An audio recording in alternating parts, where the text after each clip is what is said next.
Korina meets Kiko. O ano? Meow. Is that your... Pinapanindigan mo talaga yun? Yun yung political slogan ko. Yung iba, di ba, may mga, ano sila, may mga tagline sila. Yung sa akin, meow. Ganon? Okay. So, naintindihan na yan ng constituency mo? Well, yung mga pusa doon, naiintindihan nila. Pero yung mga tao, hindi na masyado maintindihan. Hindi masyado. Pero, sa kagaganyan mo, you were elected into office. Yes. Oo. Na walang daya. Sino ba ang kalaban mo? I guess, Mga, go ahead. what? No, I guess, malakas ka talaga or malakas yung ugong ng inyong apelyido doon. Siguro yun din yun, kasama din yun. Kasi, nung tumakbo ako for Congress, 6 years na akong incumbent city councilor. Tapos yung mga kalaban ko naman, wala man masyado kasi kadalasan yung mga nakakalaban ko for city council, for Congress, yung mga lagi nang tumatakbo doon tapos natalo lang naman sila. So every 3 years nag-iipon sila and Okay. wasting their money. Okay. Well, They're trying. okay, That's okay. good to see. What do you think about political dynasties? Because I think many of your family members are in office. Not that it's illegal. Of course, it's Yes. totally legal. Kaya nga, nakaupo sila ngayon. Pero what do you think about that? Well, its legality is actually a controversial topic because as per the Constitution, the Constitution is as a stance against political dynasty, but it's not it does not enact upon itself. So it needs an implementing law from Congress, which does not exist. Kaya technically, unconstitutional, it can be considered unconstitutional in a way, pero it's only unconstitutional if there's already a law that states that it's not allowed, and it's still not defined. There's no perfect definition of political dynasty. Seems like the spirit of the law is that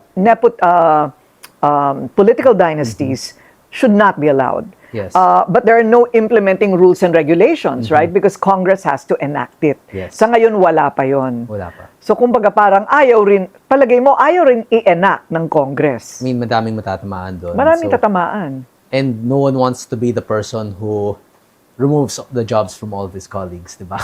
Just like, Ayaw mo maging yes. rason kung ba't unemployed lahat ng mga kaibigan mo, lahat ng mga kasama mo sa Kongreso. So, Correct. yes, no one wants correct. to take the first step to doing that. If someone were to introduce the idea in Congress, would you support it? Well, it depends on what form of political dynasty they would introduce, because there are many different types of political dynasties in Congress. There are congressmen with 1 or 2 relatives in Congress, congressmen like me who has no relatives in Congress, in both the lower house and the upper house, but have relatives in positions in terms of local politics. Tapos may mga iba naman na, for example, like Tulfo, where they have 2 in the Senate and 1 or 2, I believe, in the lower house, where it's much larger. Like, for example, current Speaker Boji D has around 9, I believe, members in Isabela and in national government as a family in elected positions. So it depends on the regulation. Depends on what form of regulation. Kasi hindi naman natin masabi na strictly anti-political dynasty ako or strictly pro-political dynasty ako, because there are many different versions of political dynasties and many different scales of political dynasties. Okay. Your father was a long-time a public servant, right? Yes. PD Barzaga. So, ginusto talaga niya na maging congressman ka? I mean, parang ganun din. Kasi I actually suggested that, I run for office. Then he's like, okay. Totoo? Yes, because in our line of work, in politics, it's very hard to find people you can trust. And trust is one of the most valuable commodities in politics. And one of the people you can trust most is your own family. So, Okay. pag alam niyang may kamag-anak siya within the city council, it will let him rest easy and focus on his work in Congress. Pagkausap mo naman si Congressman Kiko, malinaw naman at matino, Pero talagang palabiru ka lang talaga? Medyo crazy talaga. Teka muna, mahirap yan. Baka ikaw ay ma-quote. Ma? The headline, I admit I'm crazy. Ano ka ba? Hindi, okay lang yun. Okay lang yun? Lagi naman ako may mga ganong controversial na headlines. Really? You don't mind? Yes, kasi pag iniisip nila na crazy ako o siraulo ako, tapos makita nila yung mga interviews, yung mga stances ko on political issues, doon nila maiisip na kailangan ba natin talagang pagkatiwalaan ang sinasabi ng media, o kailangan ba nating should we view the media as just another source of information that we must also scrutinize? So, kumbaga, feeling mo, you will survive all of the bashing. Kasi pag may nag-release ng mga ganong headlines, di nila ako sinisiraan. Ang sinisira nila yung sarili nila because they're the type of people who will misinterpret a quote and make it seem like that's what it means. Okay, so, kumbaga, you stand by everything that you do. Like, for example, yung magpo-post ka na marami kang hawak na pera, you don't see anything wrong with that? Well, the time back then, I didn't see anything wrong with it. And right now, I still don't see anything wrong with it. Because? Kasi ganun talaga ako. I'm proud of the... No. Masaya ako na marami akong hawak na pera nung panahon na yun. So, pinost ko. Nanalo ka ba ng sweepstakes doon? Saan ba galing yung Hindi, pera bigay lang na yun? sa akin ni Kong PD. Ganon. Parang Christmas bonus o bonus ng, baka birthday ko. Oo. Pero yung sa, depende kasi yun. Pag small amounts, usually yung mga, yun yung binibigay niya for Christmas or birthdays. Or minsan pinagsama na Christmas and birthday. Pero ngayon, pumipreno ka na rin. Pumipreno ka na rin sa ganong klaseng mga post. I mean, in the light of developments. Well, may ethics complaint ako. So, wag muna. Hindi, pero... Wag muna, correct. Open pa rin ako mag-post ng mga ganong klaseng content kasi wala lang talaga akong opportunity kasi masyado na ako nakafocus on the national issues ngayon. Pero siguro, kung mag-withdraw ako ng pera sa Congress ngayon, mas mayaman na ako since congressman na. Okay. Hindi, baka mag-post ulit ako. Siguro pag nakulong na si Romualdez, magpo-post ulit ako ng... pag-usapan natin yan mamaya. Okay. So, categorically, you're saying you're not crazy. You have no mental issues. Yes. Okay. Are you willing to go through some kind of assessment? Parang yun ang gusto nilang mangyari, ano? Well, technically, I'm not saying it categorically. I'm saying it literally na I do not have any issues with my mental health. Kasi I have an LTAP. Alam mo yung LTAP, yung license to own and possess firearms. I have that. Okay, and you have to go through You have to go through a neurological test for that. So, actually, baka ako nga lang yung may, and also for the reservists, kailangan mo ding pumasok sa neuro. May neuro requirements din para doon kasi, syempre, hawak ka ng mga baril doon. But like, our weapons are old Cold War era M16s, but they're still they can still fire a shot. Most of them can still fire shots. Okay.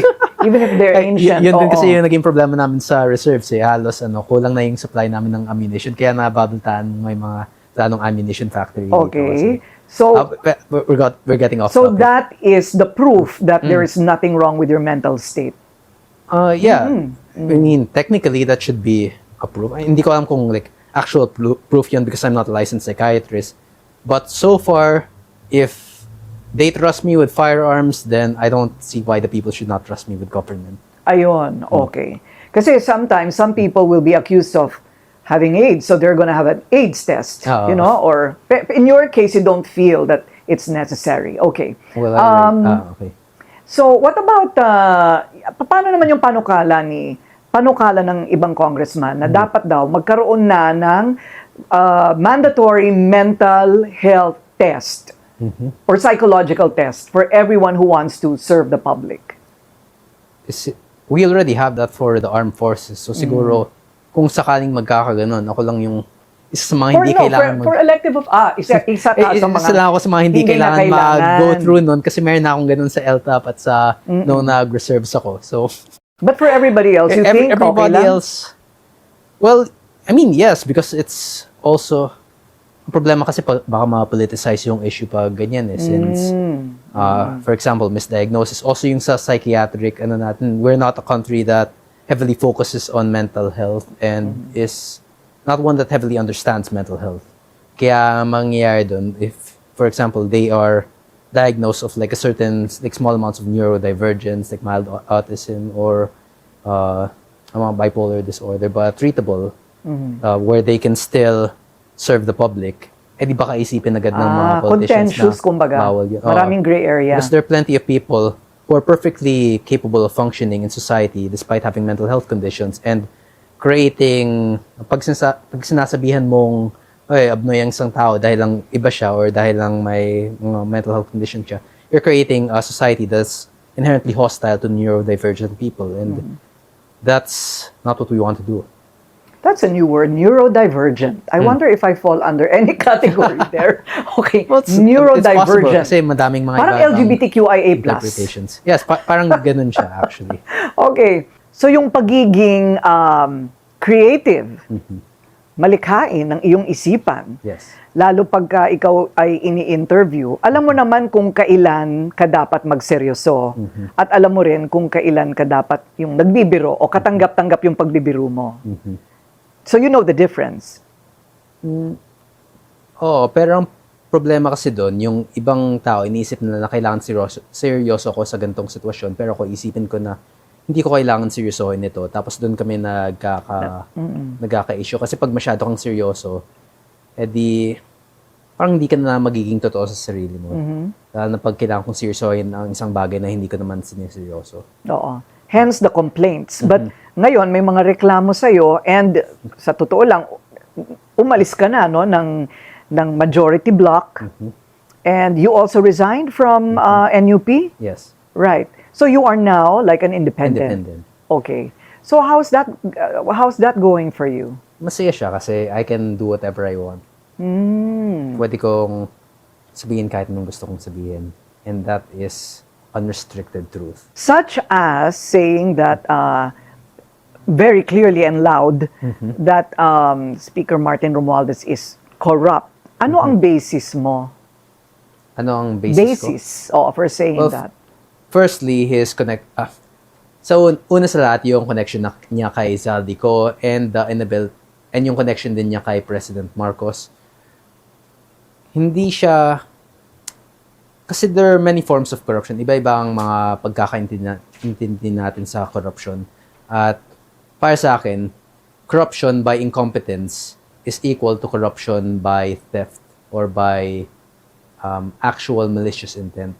So kung corrupt siya dahil nagnakaw siya ng pera, edi corrupt siya doon. Pero kung corrupt siya dahil hinayaan lang niya tayo manakawan ng pera, like dang billion, that's also a form of corruption. Kasi siya yung nasa posisyon na yun, tapos hindi niya pinigilan yung mga congressman na nagnakaw ng 100 billion. Either way, dapat siyang makulong dahil doon. So kumbaga parang, but you're aware that everything, lahat ng mga akusasyon laban kay Senate President, dating Senate President, dating Speaker of the House, will have to be proven in court. Yes. At hindi lang dahil pinangalanan sila ng mga contractors? Pero ang nagiging problema kasi doon, at nakakita ko din with the Filipino peoples, wala na silang tiwala sa justice system natin. And especially ngayon, ang dami nang gustong pumunta sa Forbes Park o sa Malacanang at gayahin yung nangyayari sa Nepal. The people are angry at wala na sila talagang tiwala na makukulong or mapapanagot yung mga corrupt officials na involved sa DPWH flood control anomalies. Bakit pati si presidential son, Congressman Sandro Marcos? Actually, kilala ko si Sandro Marcos. Imposibleng walang alam yan and susunod na yan na i-investigahan natin. Ganun ba? Ikaw ba mismo nag-iimbestiga ka? May legal team ako, tapos may mga ibang congressman din akong part ng reformist bloc namin na nagko-contribute din ng mga alam nila doon. Tapos yung mga iba din, mga dating supporters ni Marcos na gusto nang lumaban sa kanila, nakita na palubog na yung Marcos administration. Kasi, well, to be perfectly honest, nakita mo naman yung nangyayari sa military na ngayon. Posibleng anytime magkaroon na ng people power at matanggal na si Marcos. Are you for a revolutionary government? Anything that can bring justice to the people, I'm for that. Kasi pag malalaman natin na it's very likely na protector talaga si Marcos kay Romualdez, kay Sandro Marcos. So if President Marcos cannot do his job properly, then yes, I'm definitely for removal of his position. Okay, but do you give him credit for starting it all? You had a comment about that earlier. Yes, he did not start it all. At that point, alam na ng mga tao na may mga problema sa flood control anomalies. Alam na nila na maraming magnanakaw sa DPWH. Sinabi lang niya yun para siya yung mabigyan ng credit. But like as I have said and as the people have said, hindi siya wala talaga siyang ginagawa doon. He's not doing anything. It's been months. Tapos wala pang nakukulong. Wala pang yung investigation tuwing may magsabi ng Martin Romualdez. Yun yung i-investigahan nila, imbis na si Martin Romualdez. Kaya wala talagang tiwala yung mga tao sa administrasyon ni President Marcos at alam nilang hindi makukulong si Martin Romualdez habang si Marcos ang presidente ngayon. So itong ganitong mga pronouncements mo, yan siguro yung basis no why they think it is enough to construe inciting to sedition. Yes, because Ganun ba yun? Oo. But I'm not I speak for the people's sentiments. Ito ang nakita ko na sinasabi ng mga ordinaryong tao, ng mga mamamiyang wala nang tiwala sa gobyerno ngayon. And if that is inciting to sedition, then I will willingly go to jail for that and be imprisoned. Kasi yun talaga ang nakikita ng mga tao. At kung lahat ng magsasabi nun ay inciting to sedition, edi maubos na tayo sa Pilipinas. We'll run out of citizens if we were to say that because everyone is saying the exact same thing. Martin Romualdez is close to President Marcos, and as long as he is close to President Marcos, he will never go to jail or face justice for any of his actions. Okay. And the same applies to Zaldico, to Sandro Marcos, or to anyone who could also be possibly involved. But is there a trail to Congressman Sandro? Well, just as how Zaldico, dahil may pwede bang English intro kasi, just as how Zaldico has a trail to Martin Romualdez will have a trail to Sandro Marcos. Kaya kailangan nilang i-defend si Martin Romualdez kasi pag nahuli na siya, si Sandro Marcos na ang susunod. Kasi siya yung House Majority Leader, siya yung pumili kay Martin Romualdez siya yung nagsabi na iboto si Martin Romualdez at siya din yung pumili kay Bogie D para maging House Speaker. Kaya siya yung next na magiging target kung sakaling mahuli na si Sandro. Siya daw, patatawagin na daw siya sa Senado, Speaker Martin Romualdez. Ano ang tingin mo doon sa naging talumpati ni former Senate President Chis Escudero? Kaya yung naging statement niya? Oo. Well, I think he said what a lot of people already know. I mean, alam naman natin na may involvement si Martin Romualdez dyan. Imposibleng walang involvement siya. So that's good, and I hope the other senators will have the bravery. Hindi ko alam kung ano yung meron kay Martin Romualdez na takot yung iba, but it's what we need to do for the people. And if we do not catch Martin Romualdez or anyone, kahit nga si Zaldico hindi mahuli. If we do not catch anyone, then this will happen again because parang sinasabi natin na okay lang magnakaw kayo kasi hindi naman kayo mahuli. Wala mang mangyayari sa inyo pag nagnakaw kayo. At mas lalong lalakas yung loob ng mga buhayan na magnakaw sila, mga congressman. So if you are pro-Martin, are you necessarily anti-Cheese and vice versa? Hindi naman, kasi hindi naman siya based on political colors. You can want justice for... Wait, teka lang, what do you mean anti-Cheese? If you are anti-Martin, are you necessarily pro-Cheese? Or vice versa, if you are anti-Cheese, you are necessarily pro-Martin? Technically, hindi naman siya based sa political colors, but at the same time, kailangan mo din you have to be pragmatic on these matters. So, hindi naman na ang unahin natin yung pinaka-corrupt and pinaka-malapit na danger sa atin.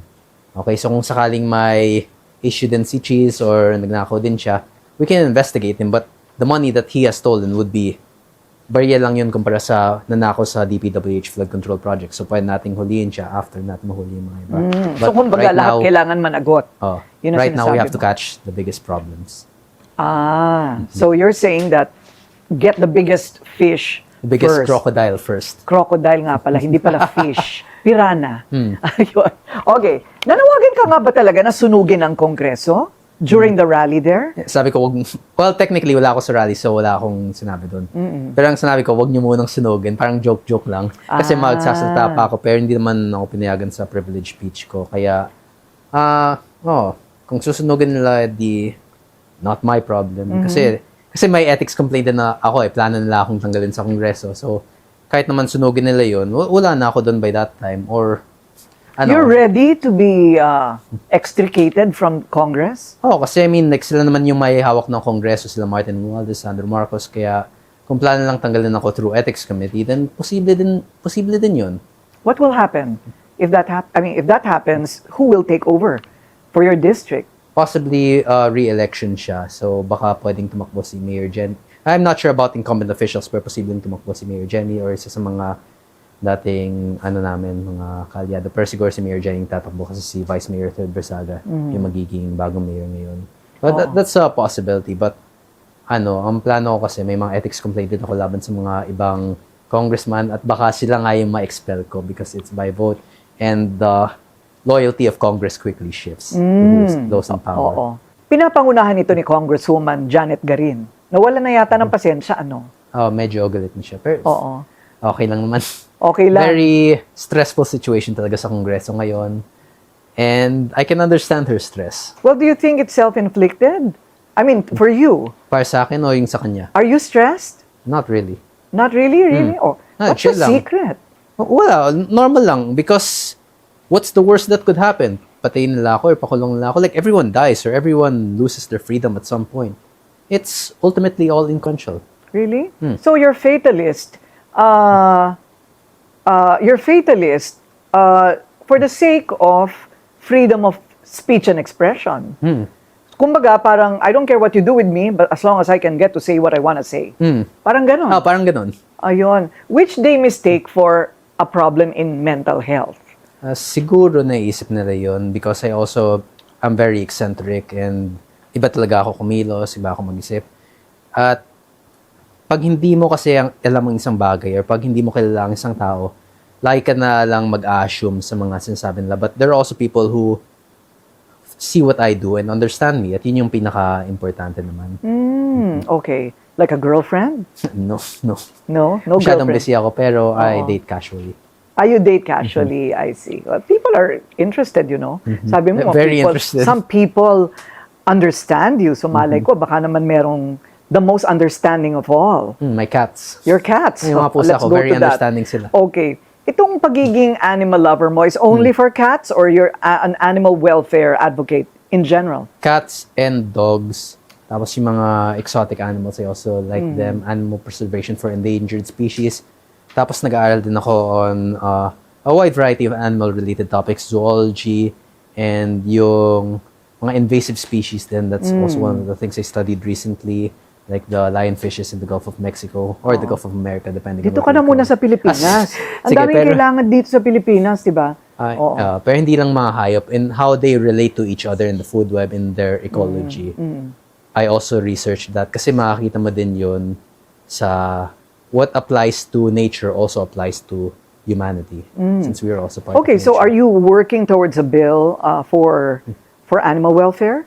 Working towards yes and no technically. Kasi ang problema natin sa animal welfare is the lack of veterinary professionals within our country. Kaya kung sakaling gagawa ko ng, for example, Kapon Bill, dadami yung mga LGUs na mga kailangan ng mga veterinarians, edi mas mahihirapan yung At pondo. buong bansa. At yung pondo din doon. If we increase the demand for the veterinarians with the low supply we have, edi mas tataas yung presyo ng mga veterinarians because there would be a higher demand for them with their limited availability. Kaya doon, kailangan din natin isipin yung economic side ng mga animal welfare advocacies natin. Well, siguro kung mababalik lahat ng mga pondo ng DPWH, may pondo na para sa mga vet clinics. Pag nabalik lahat ng pondo ng DPWH, may pondo na for everything because it's like hundreds of billions of pesos is a lot. Hindi lang siya yung isang program lang or that's if you compare it, for example, yung CHED magkano ba yung budget nila? Mga 30 billion per year, estimated 30 to 35 billion if I remember correctly. Ilang taon na kayang pondohan yun nang nanakaw lang sa DPWH? Like it's not just going to be funding something, it's going to be funding a lot of things pag nabalik na yung nanakaw. And that's why we have to bring justice to Zaldico and Martin Romualdez and maybe even Sandro Marcos, yung mga iba pang na-implicate sa flood control, everyone. And feeling mo you'll stay long enough in Congress to see that happen? Or it doesn't matter, as long as you see it happen?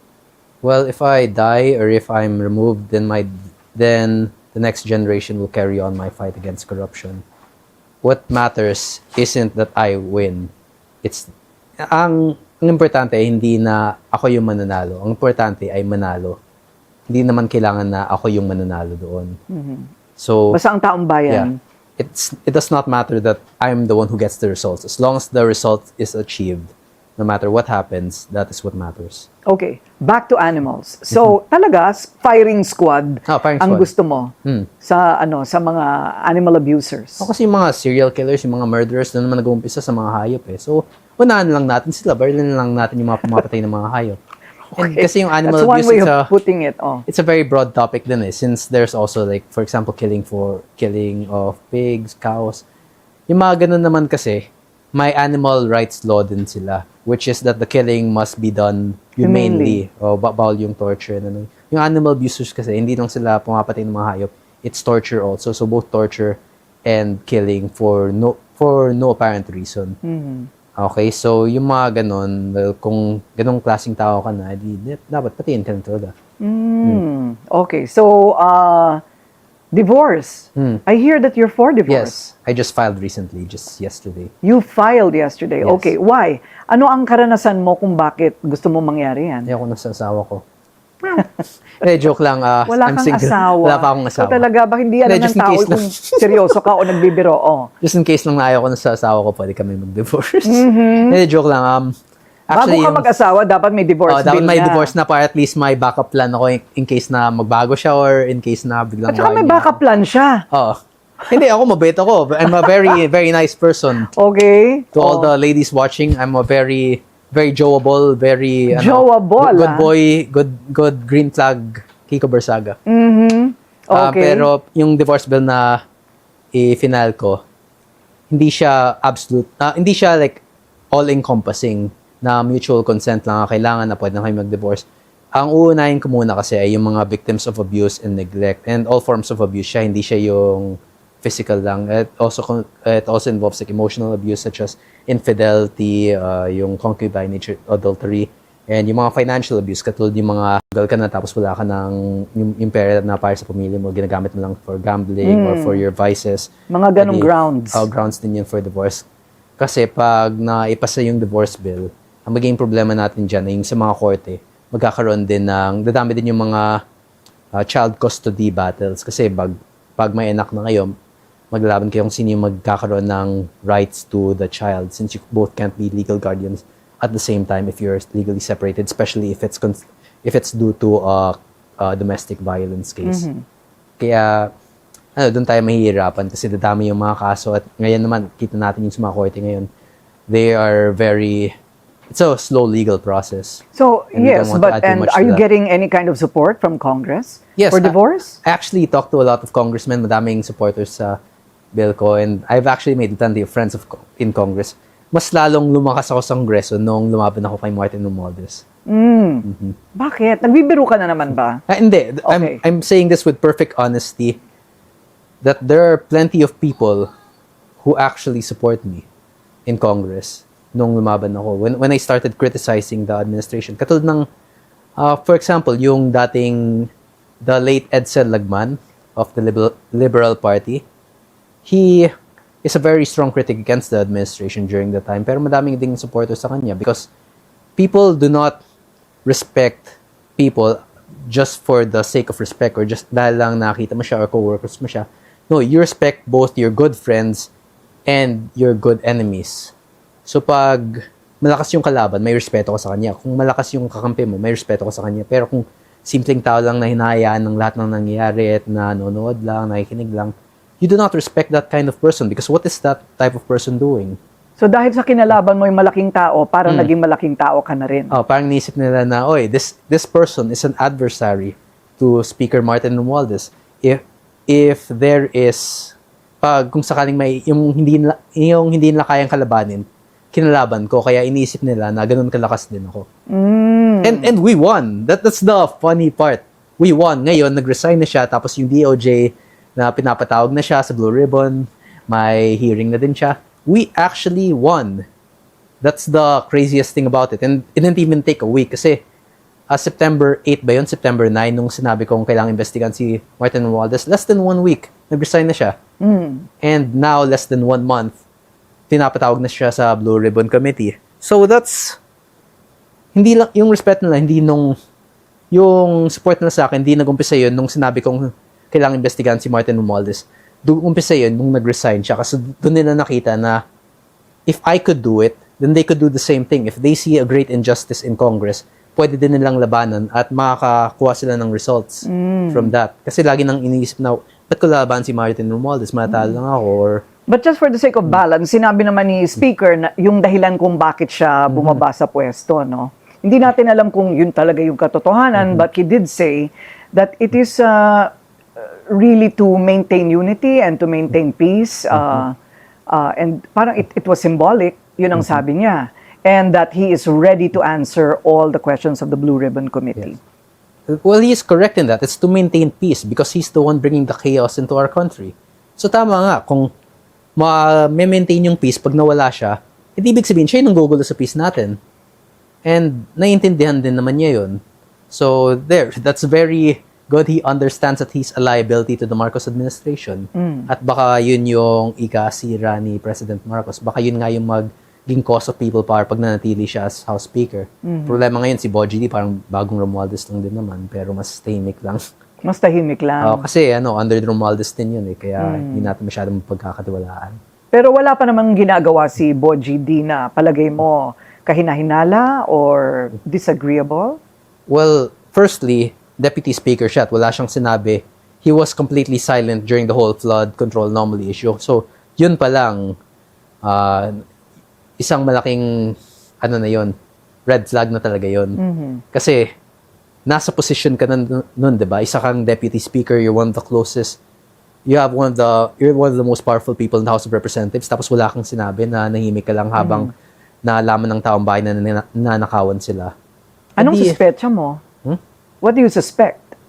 I suspect that he's either complicit or he is trying to protect Martin Romualdez. Pero likely na complicit kasi imposible namang hindi maambunan yung mga deputy speakers, di ba? Kung may 1 billion, kung may 100 billion ang big crocodile, edi mga maliliit na buhaya, may mga sila, mga tig 5 billion, 1 billion, ganun. Kasi Martin Romualdez is a very generous person, especially to congressmen, just not to the people of the Philippines. Oh, naambunan ka na rin ba? Wala pa. Kaya nga nalabanan ko dapat ako yung inuna Ikaw talaga, sabihin na naman ng tao. Joke lang. Oh, ayan ka na naman, ayan ka na naman. Okay lang yan. Wala ka bang flood control project? Firstly, flood control project, nag-uumpisa yun sa budget, kasi budget deliberations lang. And ako, me, personally, first budget deliberation ko to. First budget season ko to. So, imposibleng magkaroon ako ng flood control project kasi neophyte congressman ako. So, yung lahat ng mga flood control project, it's either under Kong PD Barzaga or they coordinated it with Mayor Jenny Barzaga when my father died. So ako mismo, imposible ako magkaroon ng flood control project, at least in the 2025 budget. Sa 2026 budget, imposible din naman kasi kinakalaban ko si Marcos at zero budget na ako. Zero. Paano yung constituency mo? Okay lang, DASMA is self-supportive and we have plenty of funds for that. At yung sa baha naman, hindi masyadong naging issue kasi may plan na kami sa city engineering para ayusin yung mga drainage systems namin. Yung increase in rainflow lang naman. And for everything else, marami din naman akong mga kakilala sa Congress na willing tumulong sa amin. Maraming mga party list na tutulong din sa amin. Okay, so kung galit sa'yo yung iba mong kasamahan sa Congress, at sabi mo nga, baka posible na tanggalin ka nila dyan, you feel you still enjoy the trust and confidence of your constituency who voted you into office? Yes. Yung people, yun talaga yung sumuporta sa akin. Kasi dati, di ba, medyo average lang ako, normal person. Pero may, famous din, pero just like a normal politician. Ngayon, kahit saan na ako punta, may mga nagpapapicture, they support me. At hindi lang yung mga taga-DASMA, pati yung mga outside of DASMA. Just 2 days ago, this Sunday, pumunta ako doon sa yung isang mall sa QC. Pati doon, nakikilala ko, nagpapapicture sila sa akin at sinasabi nila, tama yung ginagawa ko. So, kanino ako makikinig sa mga congressman na sinasabi, mali yun, huwag mong mawain si Romualdez. O sa taong bayan na sinasabi, tama, you are our voice. You are saying what's right and what the Filipino people want. Siyempre, sa taong bayan ako makikinig. Hindi sa mga congressman, hindi sa Marcos administration. The latest is that merong nagsasabi na kailangan kang tanggalin from being an army reservist. Yes. Did you undergo training or this was like... Go ahead. Yes. Was it like just given to you honorarily or you really went through training? Yeah, I went through training. Wow. So, nag-training talaga kami. Strenuous. Hindi naman masyadong strenuous kasi ang physical fitness test nila doon, at least para sa akin, since I'm already an athlete, noong panahon na yon, last year kasi yung training namin mga November or October, pero yung actual graduation ceremony is February, if I remember. Ang dami nang nangyari, hindi ko na maalala eh. Pero hindi siya strenuous in a sense na nahirapan ako doon kasi yung requirements nila para sa amin ay mostly basics lang since reserves pa lang muna. So, 50 push-ups, tapos 50 sit-ups, and then yung 20-minute 3.2 kilometer run, 2-mile run. So ako, runner na talaga ako, tapos nagbubuhat din ako sa gym, and I do plenty of combat sports, so madali lang. Okay. One of the top scores. So I'm sure you're proud of your status as an army reservist. Yes. But now they want to strip you of that. So what do you think? Yun naman, May basis ba?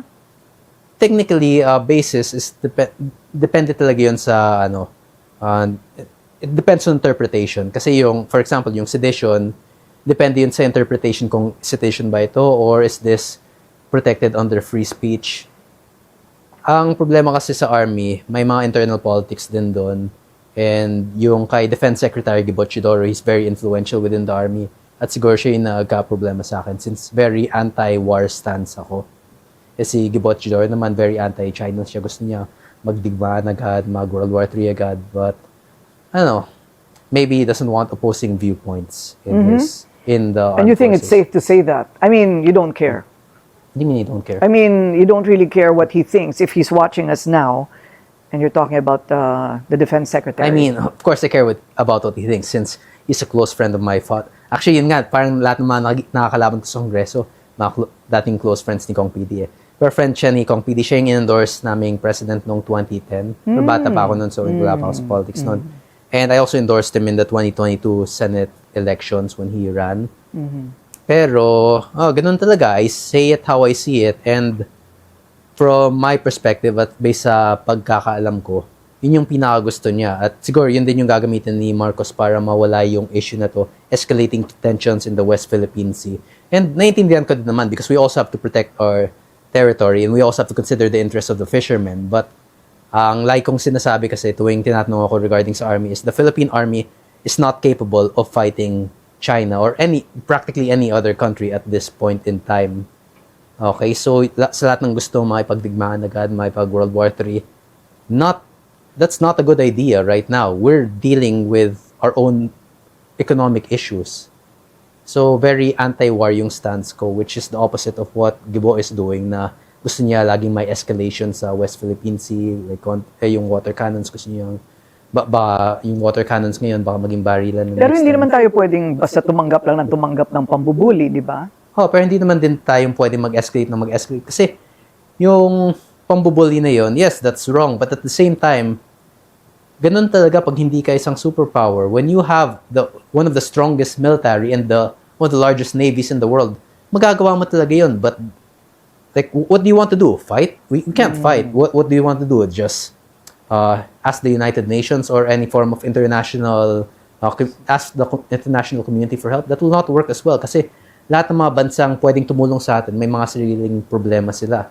Kaya, parang walang plano talaga kung paano. Gusto lang nilang labanan pero wala silang strategy kung paano nalalabanan. And also, with the wide-scale government corruption, hindi lang sa DPWH ang pagnanakaw. There's also corruption in various other agencies of the government.